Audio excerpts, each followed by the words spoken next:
Now, there are other sides. There are other sides to the issue of domestic violence and all its ramifications. And for that, I'm being joined by a consultant in behavioral change and health communications. She is in our Abuja studios, Mrs. Ehiz Odige Okpatako. I hope I got that right. Good evening, and thank you for your time. Thank you for coming in to the program. Good evening, also joining us via Skype from the Oshodi area of Lagos is Senior Registrar at the Federal Neuropsychiatric Hospital in Lagos, Dr. Idowu Afinowi. Thank you very much for coming in. Let me start with you, Mrs. Odige Okpatako. Is it absolutely correct that when people are more or less confined, then these crimes tend to stand out even more? So it is quite possible that what we're witnessing right now is not an increase in the number, but that the visibility is more, considering that all through this period, people had been more or less confined to where they were. Well, I would say this. First of all, because of the fact that a lot of people have more access to social media, and also more access to even tools of mass media, awareness has been created about all these sort of incidents. It's something that has been happening over time. We keep hearing right across the decades of Nigeria's growth, we keep hearing from time to time of different cases of rape. But because of the fact that there wasn't really much coverage, there was a lot of stigmatization, there was a lot of shaming, there was also a culture of silence. So many people were either able to just tell their close contacts or tell their relatives about it. But now, even strangers, even outsiders, outside the victim's community or sphere of friends or relatives or well-wishers are able to hear about it and then take it up. But I will say this, because I think the corona lockdown has really helped to bring out the behavior or the attitudes of a lot of people. There's a condition called the lockdown blues, where people start to get agitated, some become aggressive, then you start seeing flashes of anger. And a lot of victims would unfortunately be trapped at home with some of the victimizers, as it were. So over time, when you look at it, the person is agitated, is trapped. Some of them might be on narcotics or alcohol and do not have access to that. One of the side effects of the lockdown that I mentioned, in professional statements, was the fact that we have a lot of people that will be going through what you call forced withdrawal. They had no access to some of the things they were addicted to, and then so therefore they started manifesting episodes of anger and aggression. Now you can imagine whoever is quarantined or locked down or isolated with them would probably be receiving the brunt of their anger. So when you put all these factors together, and the fact that a lot of people knew that when they were leaving the lockdown, they had lost so much. Some of them have lost their jobs, some have lost their businesses, some have no idea what to turn to. Now, we have a lot of Nigerians with very, very poor anger management. So you can imagine putting all those factors together, and you now have somebody that had already been getting some of the signs of violence.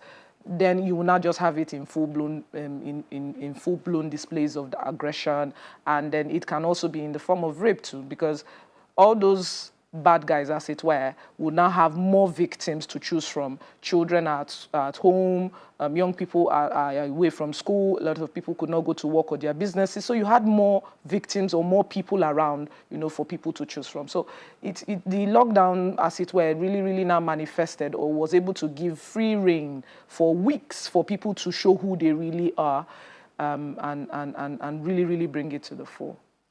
Dr. Afinowi, let me bring you into the conversation at this point.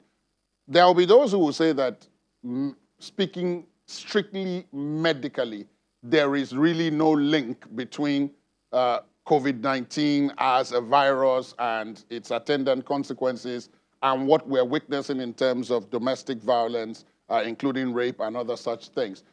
Speaking strictly from that perspective, can you establish a nexus, just like Ahiz has done, between what has happened over the last couple of weeks and these cases of domestic violence?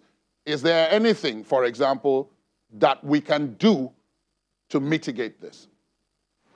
Okay, first thing is In the COVID pandemic, especially in Nigeria, over the past few months or few weeks now, there's been a lockdown, and this lockdown, people have been restricted from doing their normal daily activities, ditto going to work or having their normal leisure activities or even expressing themselves because everybody are virtually home. They're staying at home. So people, there are a lot of pent up anger. People are feeling constrained or restricted by the lockdown rules, especially enacted by different states in the country. And this, in a way, some people, there are some emotions that have been bottled up that they cannot really necessarily express themselves. Even the fact that some necessarily don't still believe that the coronavirus still is happening. So some just want to express themselves and all that. So now the restriction from the lockdown will not make them to be able to express themselves, and then the ease of lockdown automatically releases allows people to go out, see their loved ones if possible, and express themselves. So now the resentment of the government did not allow me to express myself, locking me indoor this way. It is time for me to do whatever I want to do and all that. So there is a link actually between the effect of the pandemic on people, and it's not necessarily cast in stone that the pandemic will lead to increase in rape, but there are other issues that borders around the individuals, especially the rapists, perpetrating these crime.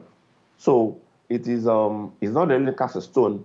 However, it can explain that the COVID pandemic has a way of actually making people to have some behaviors. For example, now in the US, with the George Floyd case, you can see a lot of people protesting, even throwing into the air the fact that social distancing is not fully maintained, and that does not negate the fact that the pandemic still persists. But due to the protest and other issues around that, people are not really observing that. So, which unfortunately has a negative effect on the long run, which you might not necessarily see now. But the the pandemic has a way of affecting the way people react, especially if there are other social issues, uprising, or whatever that is happening. Let me bring Even back, with sorry, Doc, let me put you on pause there. Let me bring back Ehizo Digie or Patako at this point.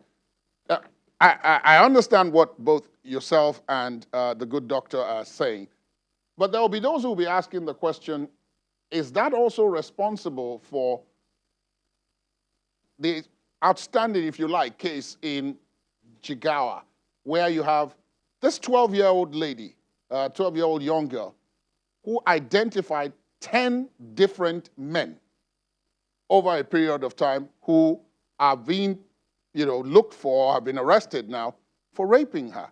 Is this explanation also consistent with what happened in that case, for example?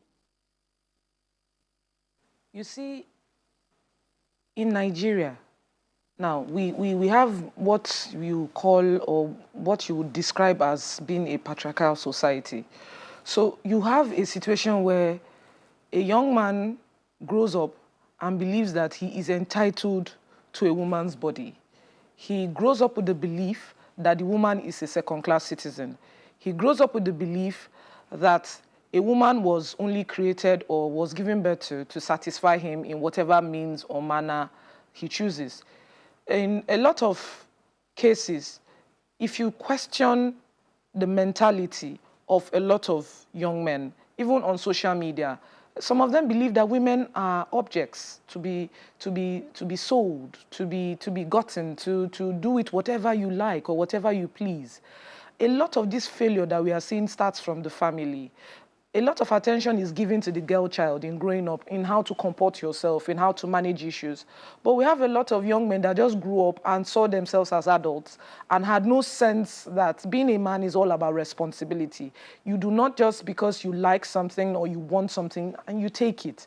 But when a lot of them were growing up and they got away with a lot of things because we tend to be very, very tolerant of the misadventures and poor behavior displayed by sons or boys growing up, and they go, oh, that's a young man sowing his oats, or that's a young man behaving a certain way. So a lot of them grow up with the mentality that, oh, I want that and I take it. A lot of times people need to look at it very critically. Where did they get this attitude from? Is it peer pressure? Is it learned behavior? Or was it something that stemmed from an attitude problem? You find some of these young men, there was a situation that happened. The man was a stalker, and he kept on asking this lady out, and the lady said no.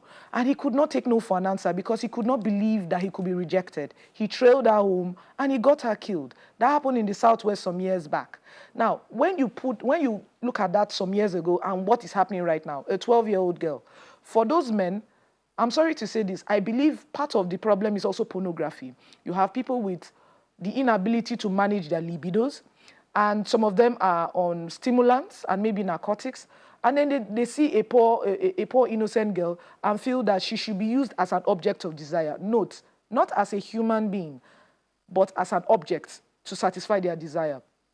And then even when these cases are reported, you are shamed by your family, or if you're not shamed by your family, you're shamed by your environment. So you are made to feel guilty. What were you finding there? What were you wearing?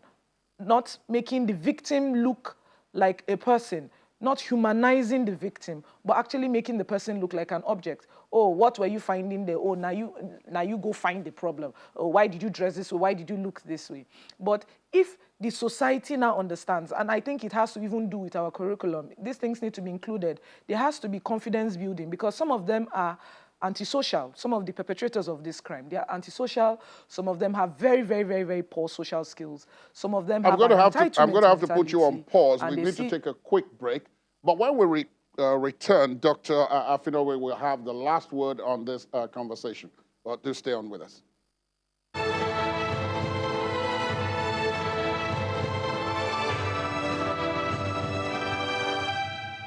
Thanks for staying tuned. Welcome back to our COVID-19 update.